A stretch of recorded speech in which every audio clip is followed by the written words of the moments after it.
ஆச்சாரிஜி, என்னோட கேள்வி என்னன்னா, உங்ககிட்ட இருந்து நான் தெரிஞ்சுக்கிட்டது பாடி ஐடென்டிஃபிகேஷன், அதுல இருந்து பேட்ரியாக்கி, இதுதான் பெண்களுடைய மிகப்பெரிய எதிரி.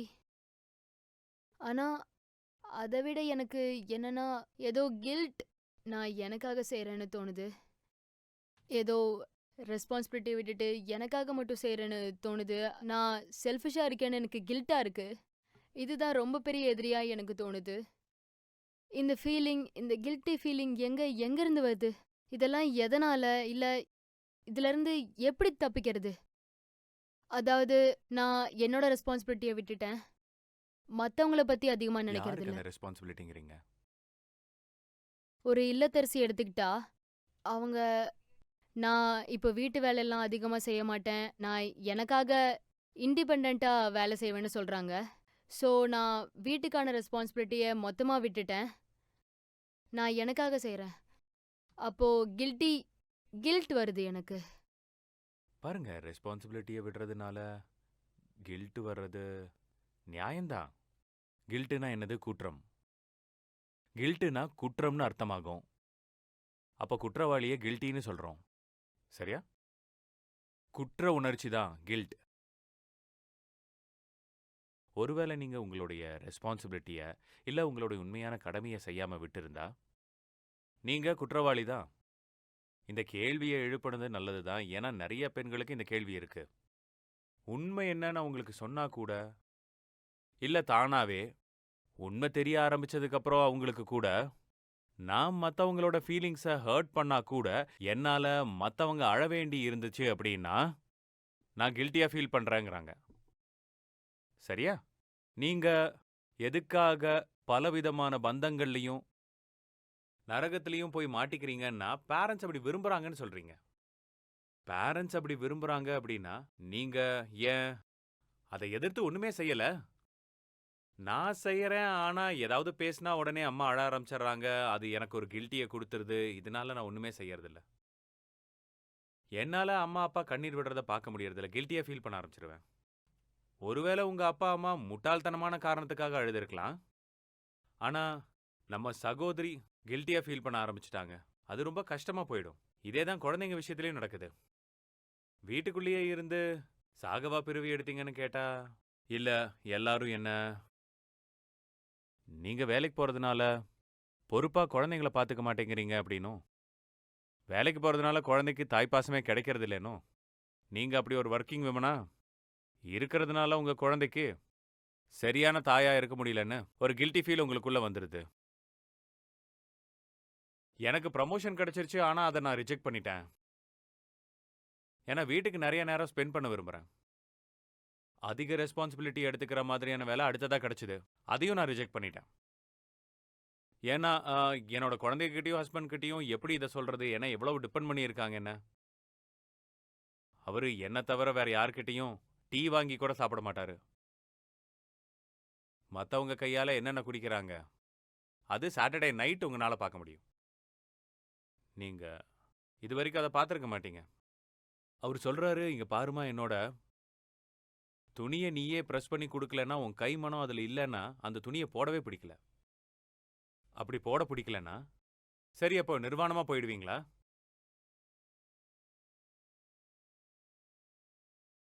அதே மாதிரி உங்க ஃபாதர் இன் லா காலங்காத்தால 4 மணிக்கு உங்க கையில காஃபி வாங்கி குடிக்கணுமா அப்படிங்கிறாரு. நான் குடுக்கலன்னா காஃபி வாங்கி அவர் குடிக்கிறதே இல்ல. எனக்கு கில்ட்டி ஆயிருது. என்ன நடக்குது இங்க? நாம கில்ட்டினா என்னன்னாவது புரிஞ்சு வச்சிருக்கோமா? கில்ட்டியோட அர்த்தம் என்னன்னு தெரியுமா? கில்ட்டுங்கிறது உங்க ரெஸ்பான்சிபிலிட்டிய நிறைவேத்தாத போது தான் வரும். கில்ட்டின்னு சொல்றதுக்கோ, இல்ல சொல்லாம இருக்கிறதுக்கோ, முதல்ல உங்க ரெஸ்பான்சிபிலிட்டி என்னன்னு தெரியணும் இல்லையா? முதல்ல தெரிஞ்சுக்கணும். அதாவது உண்மையான ரெஸ்பான்சிபிலிட்டி என்னன்னு தெரிஞ்சுக்கணும்னா, உண்மையில நீங்க யாருன்னு முதல்ல நீங்களே தெரிஞ்சுக்கணும். இல்லன்னா, உங்களோட ரெஸ்பான்சிபிலிட்டிஸ் எல்லாமே வெளியில இருந்து தான் வர வேண்டியது இருக்கும். உலகம் சொல்லும் உங்க ரெஸ்பான்சிபிலிட்டி என்னன்னு அதை நீங்க நிறைவேற்றணும். உங்க மாமனாருக்கு காலையில 4 மணிக்கு காஃபி கொடுக்கறது உங்களோட ரெஸ்பான்சிபிலிட்டின்னு உங்களுக்கு எப்படி தெரிய வந்தது? இந்த சமூகம், குடும்பம், சினிமாவுல சொல்லலைன்னா உங்களுக்கு எப்படி தெரியும்? நீங்க நினைச்சிட்டு இருக்கிற மாதிரி ரெஸ்பான்சிபிலிட்டி அப்படிங்கறதெல்லாம் எங்கேயுமே புரிதலோ எந்த ஒரு ரியலைசேஷனும் கிடையாது. வெறும் இன்டாக்ட்ரினேஷன் மட்டும்தான். அது கண்டிஷனிங். உங்க மேல நீங்க ஒரு பெண்ணா இருக்கிறதுனால உங்க மேல இது திணிக்கப்பட்டு இருக்கு. நீங்க இதெல்லாம் செஞ்சாதான் நல்லவேன்னு சொல்லுவாங்க. நீங்க வெளியே எங்கேயும் போகாம உங்களுக்குன்னு எதுவும் செஞ்சுக்காம வீட்லயே அடைஞ்சு கிடந்தா நீங்க தான் தெய்வம்னு சொல்லுவாங்க. தெய்வமே தான். நீங்க தான் தெய்வம். தெய்வமே நீங்க தான். ஆனா கூடவே நிபந்தனைகளும் இருக்கு, தெய்வமா இருக்க கண்டிஷனும் இருக்கு. உங்களுக்காக ஏதாவது செய்ய ஆரம்பிச்சிட்டீங்கன்னா அவ்வளவுதான், நீங்க தெய்வமே கிடையாது, நீங்க ராட்சசி ஆயிருவீங்க. அரக்கி.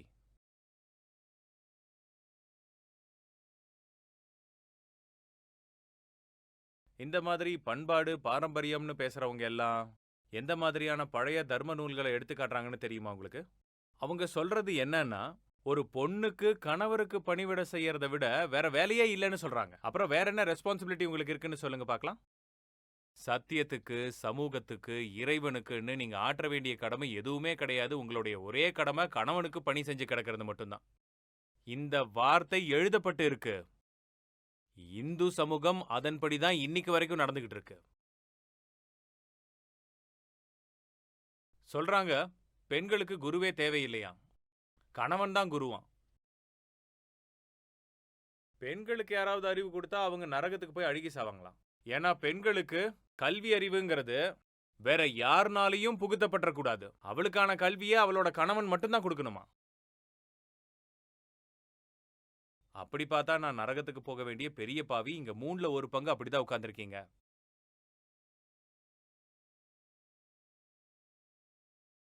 அங்கிருந்து வருது உங்களோட கான்செப்ட் ஆஃப் ரெஸ்பான்சிபிலிட்டி. அந்த புத்தகத்திலிருந்து வருது, அந்த பாரம்பரியத்திலிருந்து வருது. அதை நீங்க புரிஞ்சுக்க மாட்டேங்கிறீங்க. அதாவது நீங்க ஒரு கான்செப்ட் ஆஃப் ரெஸ்பான்சிபிலிட்டியை பிடிச்சு வச்சிருக்கீங்க இல்லையா, அது உங்களுக்குள்ள இருந்து வருதுன்னு நினைக்கிறீங்க. ஆனா அது அப்படி இல்ல. தெரியலையா எங்க இருந்து வருதுன்னு? அதனால தான் வெவ்வேறு நாடுகள்ல வெவ்வேறு வேலைகளுக்கு இந்த ரெஸ்பான்சிபிலிட்டி ஆஃப் கான்செப்ட்ங்கிறது வெவ்வேறா இருக்கு. நீங்க ஒரு அமெரிக்க பெண் கிட்ட கேட்டீங்கன்னா, to whom and what exactly is your ரெஸ்பான்சிபிலிட்டின்னு கேட்டீங்கன்னா அவங்க கிட்ட இருந்து ஒரு பதில் வரும். ஈரானி கிட்ட வேற பதில் வரும், சைனீஸ் கிட்ட வேற பதில் வரும், இந்தியர்கள் கிட்ட கேட்டா கம்ப்ளீட்டா வேற மாதிரி வரும். அதே வடக்கு பகுதிக்கு போனீங்கன்னா, இன்னும் பேட்ரியார்க்கல் சொசைட்டி இருக்கிற இடம் அது, அங்க கேட்டீங்கன்னா வேற மாதிரி ஒரு பதில் வரும். இந்தியாவிலேயே ஒரே மாதிரி பதில் கிடைக்காது. இந்தியாவுல கூட பெரிய சிட்டில படிச்சு வேலைக்கு போற பெண்கள் கிட்ட கேட்டீங்கன்னா ஒரு பதில் வரும். அதே பெரிய அளவுல படிக்காத கிராமத்து பெண்கள் கிட்ட கேட்டு பாருங்களேன், வேற மாதிரியான பதில் தான் வரும்.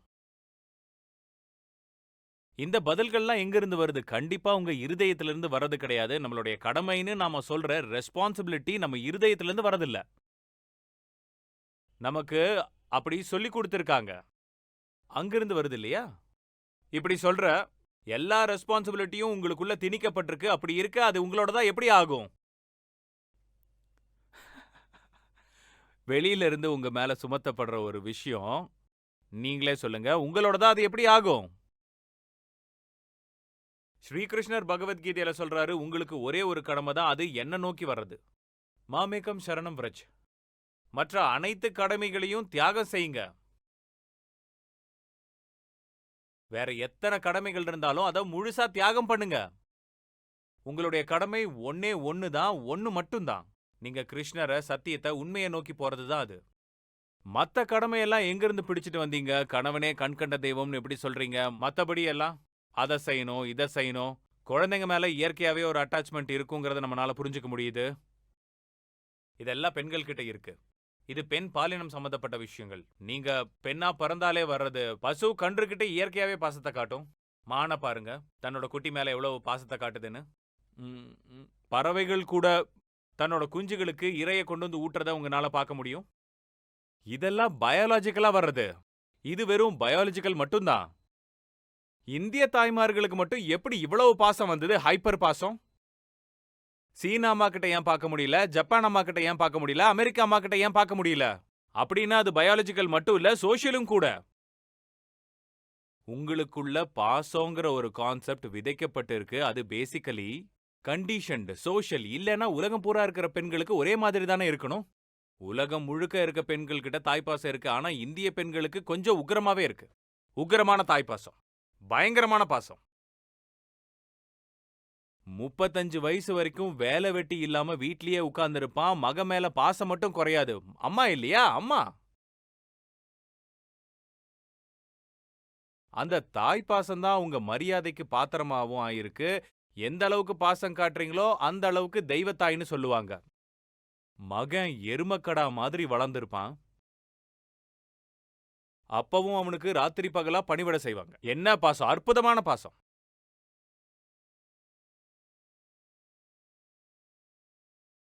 கில்ட்டியா ஃபீல் பண்றது தன்னளவுல மோசமான விஷயம் இல்ல.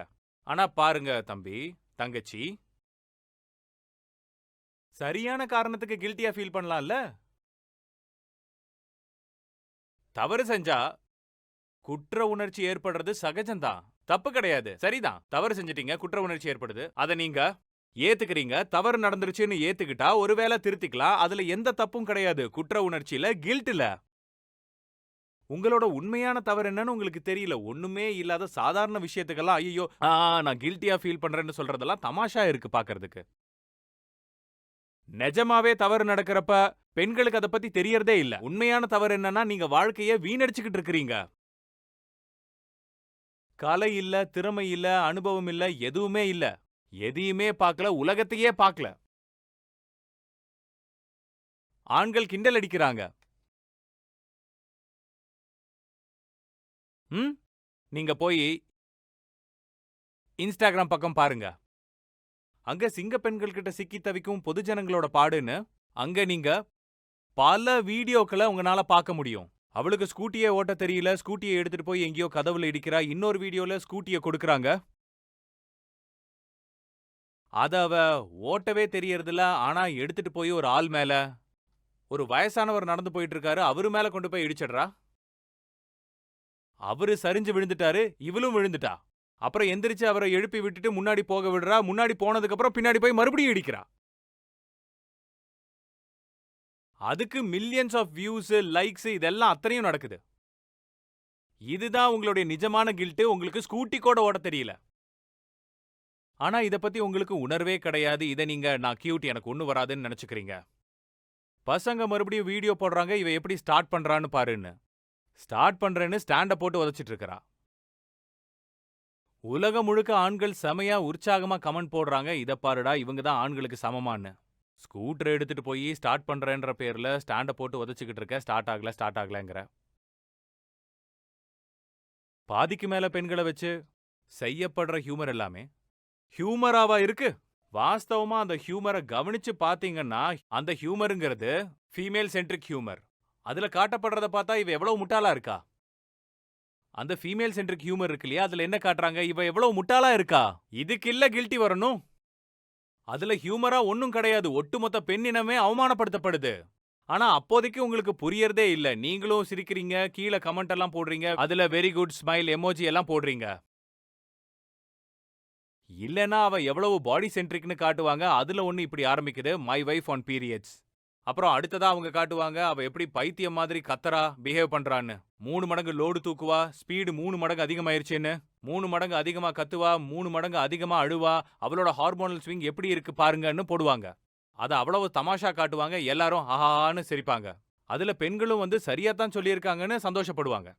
இதுதான் கில்ட்டுக்கான விஷயம். உங்களுக்கு உங்க உடம்ப பத்தி தெரியாம அதுல ஏற்படுற உணர்ச்சிக்கு அடிமையாயிடுறீங்க. ஆண்கள் சமுதாயம் அப்புறம் இத பயன்படுத்திக்கிட்டு சிரிக்க ஆரம்பிச்சிடுறாங்க, கேலி பண்ண ஆரம்பிச்சிடுறாங்க. இதன் மூலமா ஏற்படுறதுதான் உண்மையான கில்ட்.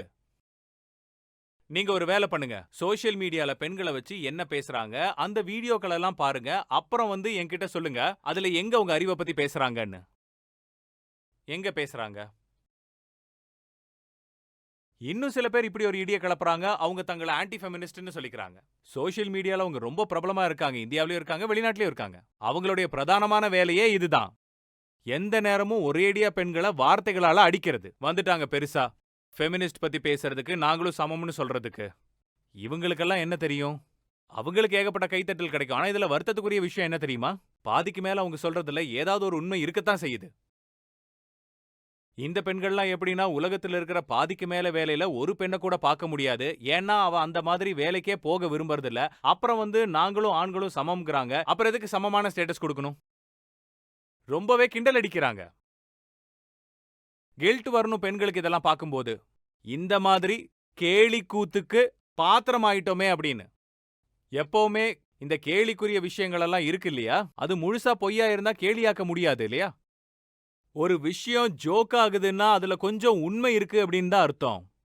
பெண்களுக்கு இத பத்தின விழிப்புணர்வு தான் அதிகமா தேவை. ஆனா அத பத்தியெல்லாம் அவங்க கவலையே படுறதில்ல. அவங்க வேற ஒரு விஷயத்துல கவனம் செலுத்துறாங்க. இத பத்தி தான் பெண்களுக்கு கில்ட் வரணும்.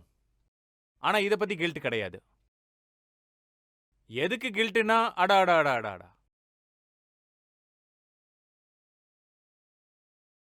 அதாவது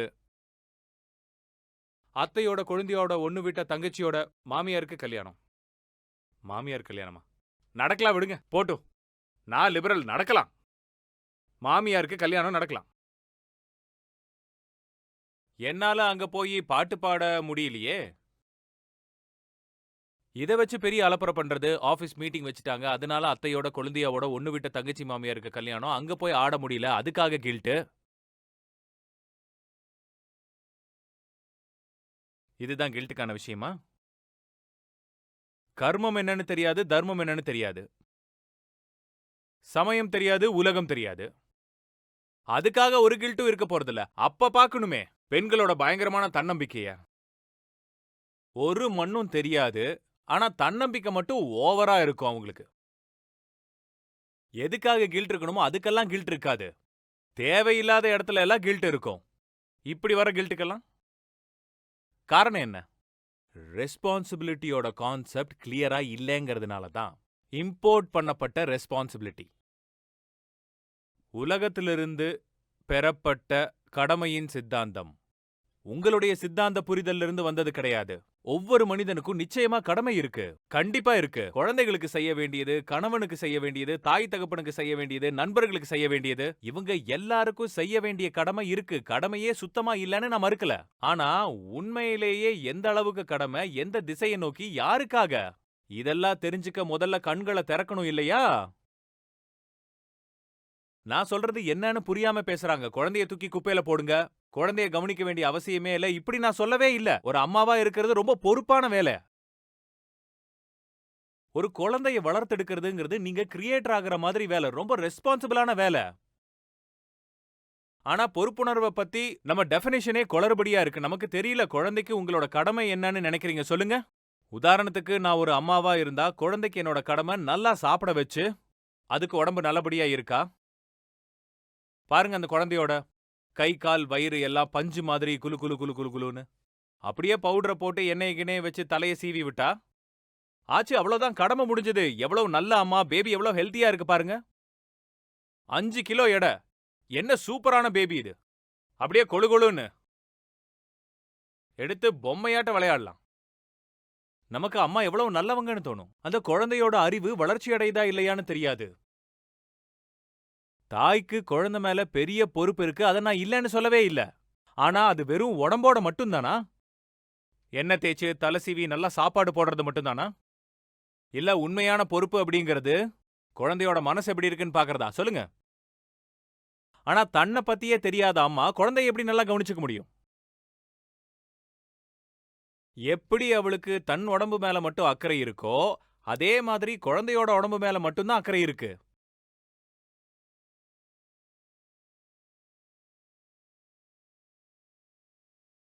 அதனால தான் செல்ஃப் நாலேஜ், ஆத்ம ஞானம் அவ்வளவு முக்கியமா இருக்கு.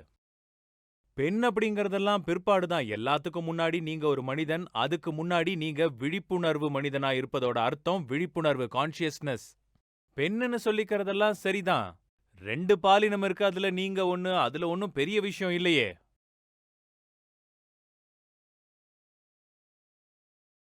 கான்ஷியஸ்னஸ்க்கு உங்களுடைய கடமை என்னன்னு எப்பவாவது சிந்திச்சு பார்த்திருக்கீங்களா? அது தெரியுமா? யாருக்கு என்ன கடமைன்னு நமக்கு தெரியாது. ஒண்ணும் தெரியாது. நீங்க அறிவையும் மதிச்சதில்ல, திறமையையும் மதிச்சதில்லங்கிறப்ப, உங்களுக்கு ஒரு குழந்தை பிறந்தா, அதோட வாழ்க்கையில இந்த விஷயங்களுக்கு மதிப்பு குடுப்பீங்களா சொல்லுங்க? நான் அம்மாக்கள் கிட்ட கேட்கிறேன். மறுபடியும் அதேதான். அ நீங்க எவ்வளவு பயணம் பண்ணியிருக்கீங்கன்னு சொல்லுங்களேன். மார்க்கெட்டையாவது முழுசா பார்த்திருக்கீங்களா நீங்க? பிசினஸ் எப்படி நடக்குதுன்னு ஏதாவது தெரியுமா? இந்த கார்ப்பரேட் வேர்ல்ட் எப்படி நடக்குதுன்னாவது தெரியுமா? பெரிய பெரிய நாடுகள்ல பொருளாதாரம் எப்படி நடக்குதுன்னு தெரியுமா? அதுவும் தெரியாது. சரி, கலைத்துறையிலயாவது ஏதாவது வருமா? படம் வரைய தெரியுமா? பெயிண்ட் பண்ண தெரியுமா? கிட்டார் வாசிக்க தெரியுமா? ஆடத் தெரியுமா? எதுவுமே வராது. விளையாட்டுத் துறையில ஏதாவது வருமா? ஓடுறது, பேட்மிண்டன், டென்னிஸ், ஸ்விம்மிங் ஏதாவது வருமா? இதுவரைக்கும் ராக்கெட்டையே தொட்டதில்ல ஸ்விம்மிங் பூலுக்கு போயி. தண்ணிய கூட தொட்டதில்ல. உங்களுக்கே இதெல்லாம் தெரியாதப்ப உங்க குழந்தைக்கு எப்படி இதெல்லாம் நீங்க சொல்லித் தருவீங்க? எனக்கு கொஞ்சம் சொல்லுங்களேன். அம்மாவோட கையில கிட்டார் இல்லாத வீட்ல அவ பொண்ணோட கையில எப்படி கிட்டார் குடுப்பா? ரொம்ப கஷ்டமா இருக்கு. முடியும், ஆனா கஷ்டமா இருக்கு. அப்போ உங்களோட கடமை யாருக்கு? குழந்தை நல்லா இருக்கணும்னு விரும்பினீங்கன்னா கூட, உங்களோட முதல் கடமை யாருக்கு? சொல்லுங்க. உங்களுக்கு. நீங்க உங்க வாழ்க்கைய மேம்படுத்திக்க முடியலன்னா, மத்தவங்க வாழ்க்கைய எப்படி மேம்படுத்துவீங்க? கில்ட் கண்டிப்பா வரணும். முதல்ல நீங்க உங்க வாழ்க்கைய வீணடிச்சதுக்காக கில்ட்டி ஆகணும். அந்த கில்ட்டுக்கு பதிலா வேற நூத்துக்கணக்கான கில்ட் இருந்து என்ன பிரயோஜனம்? முதல் குற்றச்சாட்டு என்னன்னா, எனக்கு நானே முதல் குற்றவாளி. எனக்கு இந்த பிறவி கிடைச்சது, என்னுடைய உள்ளார்ந்த ஆற்றல்கள வெளிப்படுத்துறதுக்கும், அதுக்கு உருவம் குடுக்கறதுக்காகவும் தான். அத நான் தவற விட்டுட்டேன். நான் விட்டுட்டேன். எனக்கு எல்லா வாழ்க்கை வளங்களும், நேரமும் கிடைச்சது. நான் அத நல்ல விதமா பயன்படுத்திக்கல. நான் என்னோட வாழ்க்கைய வெறுமனே வீணடிச்சுட்டேன். இதுக்கு கில்ட் வந்திருக்கணும். இதுக்கு கில்ட் கிடையாது. இதையும் பயங்கரமா நையாண்டி பண்றாங்க. மீடியாவுல போய் பாருங்க. அங்க போனா கியூட் லுக்கிங் செக்ஸி கேர்ள்ஸ் இருப்பாங்க. 2 பேரும் சும்மா சுத்திட்டு இருப்பாங்க. அவங்க கிட்ட போய் கேட்டு பாருங்க. சரி, நீங்க சொல்லுங்க. ஆ, ராவணனோட தம்பி பேர் என்னன்னு? அந்த பெண்கள் கியூட்டா சிரிச்சுக்கிட்டே சொல்லுவாங்க, ஜுவச்சன். உடனே எல்லாரும் ஆன்னு சிரிப்பாங்க. அப்புறம் இதுங்க எவ்வளவு முட்டாளா இருக்குது பாருங்கன்னு சொல்லுவாங்க. இவங்களுக்கு ராவணனோட தம்பி பேர் கூட தெரியல. இந்த மாதிரியான வீடியோக்கள் எல்லாம் பெண்கள் மேல தான் நிறைய உருவாக்கப்படுது. பெண்களுக்கும் ரொம்ப சந்தோஷமா போயிடுது. நம்ம எவ்வளவு கியூட்டா இருக்கோம், எல்லாரும் நம்மள பார்த்து சிரிக்கிறாங்கன்னு. இதுக்கு ஏன் கில்ட் ஆக மாட்டேங்கிறீங்க? ராவணனோட தம்பி பேர் கூட தெரியல.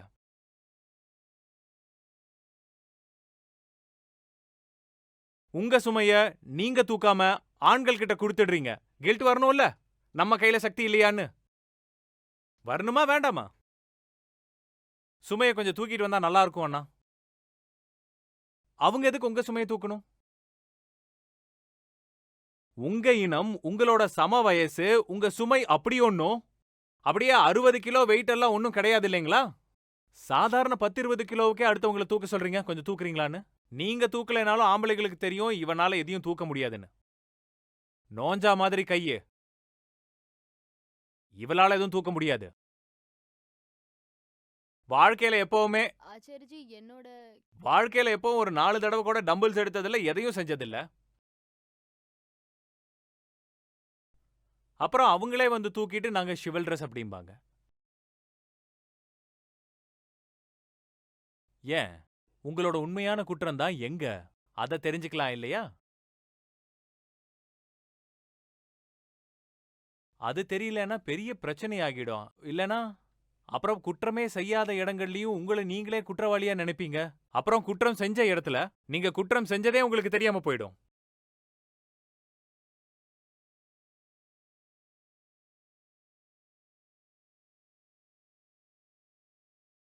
கொஞ்சம் நீங்க ஆராய்ச்சி பண்ணி பார்த்தாலே தெரியும். என்ன, எத நீங்க ஆணாதிக்கம்னு சொல்றீங்களோ, உங்க கேள்வியில கூட நீங்க கேட்ட பேட்ரியார்கி அப்படிங்கிறது, பெண்களோட பலத்தினால தான் இந்த பேட்ரியார்கியே நிக்குது. பேட்ரியார்கி ஆண்கள் நடத்துறதில்ல. பேட்ரியார்கி பெண்கள் தான் நடத்துறாங்க. பெண்களோட மூளைய எப்படி கெடுத்து வச்சிருக்காங்கன்னா, இதுதான் நமக்கு நல்லதுன்னு அவங்களே நம்ப ஆரம்பிச்சுட்டாங்க. இத பத்தி கில்ட் உங்களுக்கு வரணும் இல்லையா? நீங்களே இந்த அமைப்ப நடத்திட்டு வரீங்க. உங்களோட மிகப்பெரிய எதிரி யாருன்னா நீங்க தான். அதுக்கு கில்ட் வரணும்ல உங்களுக்கு. அதுக்கு கில்ட் கிடையாது.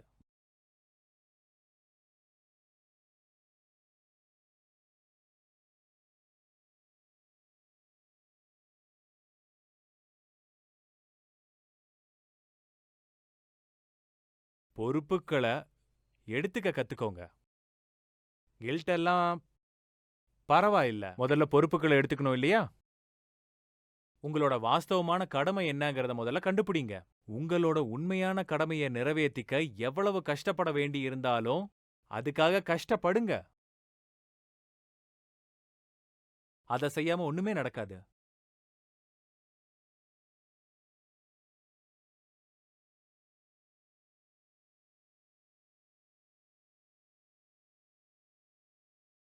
சொல்றது புரியுதா உங்களுக்கு? அதே சமயம் பொய்யான கடமை எதுன்னும் கண்டுபிடிக்க தெரிஞ்சுக்கோங்க. அது கூட சம்பந்தமே வேண்டாம்.